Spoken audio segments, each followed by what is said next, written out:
be having also constitutional experts joining us here on the broadcast, and of course we will be talking about the political parties, how and they have been reacting to this news that has been coming in, and the news that first broke here right here on Times Now. Good afternoon to you, Mr. P.D.T Achary is a constitutional expert joining us here on the broadcast. We also have Tushar Gupta, senior editor from Swarajya, Siddharth Yadav, who is a BJP spokesperson, and Lokesh Jindal from the Congress party. Good afternoon to all of you. But first up, we would like to also play how the BJP has been saying that the constitutional methods that are being used for this mega election reform. देखिए, ये क्योंकि केंद्र का कार्यक्रम है, लोकसभा दोबारा से 18 सितंबर से शुरू हो रही है। अब लोकसभा में क्या-क्या आएंगे प्रस्ताव, तो फिर लोकसभा के अंदर ही पता लगेगा, उससे पहले कुछ नहीं कहा जा सकता।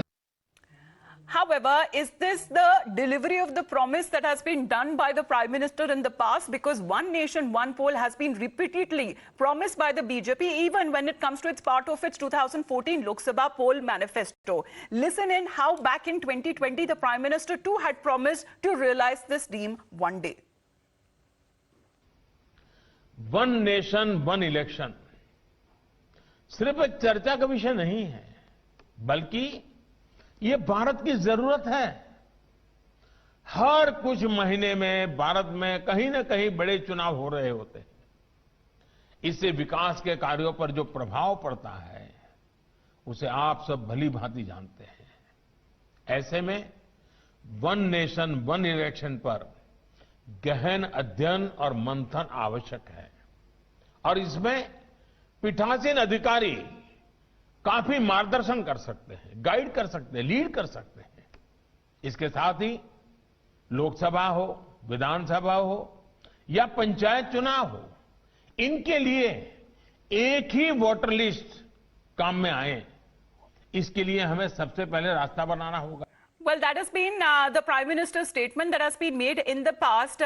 P.D.T Achary, sir, how would you understand and explain to us and our viewers as well in simplifying further when it comes to how will it happen, when will it happen, and what takes as far as the Election Commission's role is also concerned to actually hold simultaneous elections, sir?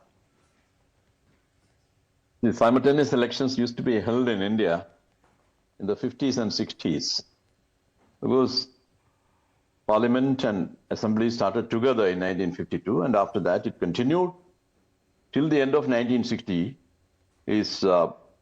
And thereafter the Parliament had to be dissolved early, and the whole pattern changed after that.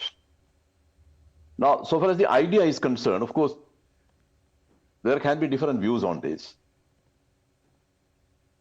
But the point here is, at this juncture, at this time, whether it is practically possible to conduct elections simultaneously to Parliament, Lok Sabha, and the assemblies.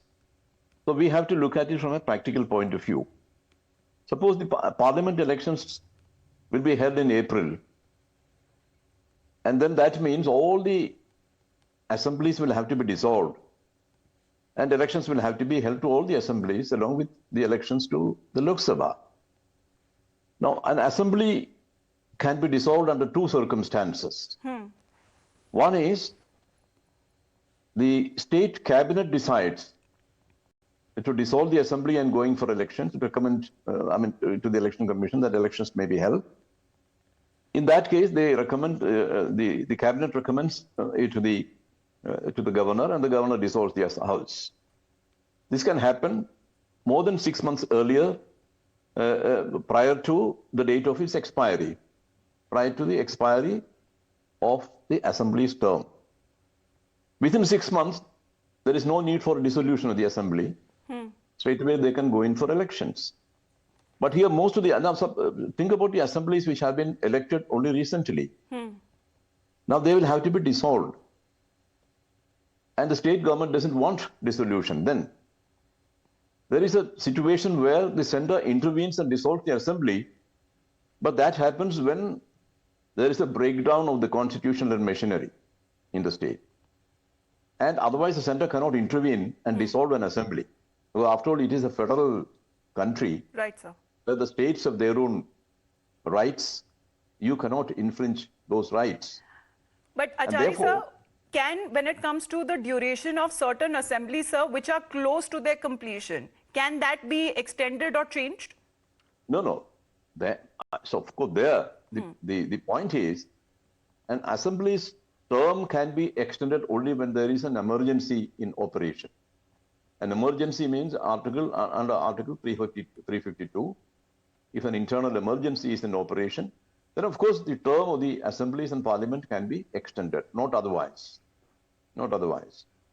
Therefore, that extension is out of the question, and dissolution is out of the question unless there is a breakdown of the constitutional machinery. Now, these are some of the problems which they are going to confront when we talk about the one poll or one nation and one poll and things like that. So, simultaneous election to parliament and the assemblies is not such a simple thing. It's not such an easy thing to do. Therefore, when we look at this problem, we have to look at the practical difficulties which are involved in it. Right, sir. That is the thing. And you cannot just infringe on the rights of the states. You cannot.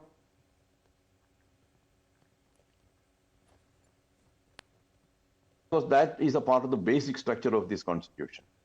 And Parliament cannot amend that. But that would invite certain amendments to several of those articles in the Representation of People's Act as well. What if the government also brings upon a bill that is now expected in the coming special session, sir? Well, I don't think that a bill to bring about simultaneous polls will be introduced in the coming special session. This is only for 5 days, and I don't think, and now the committee has been set up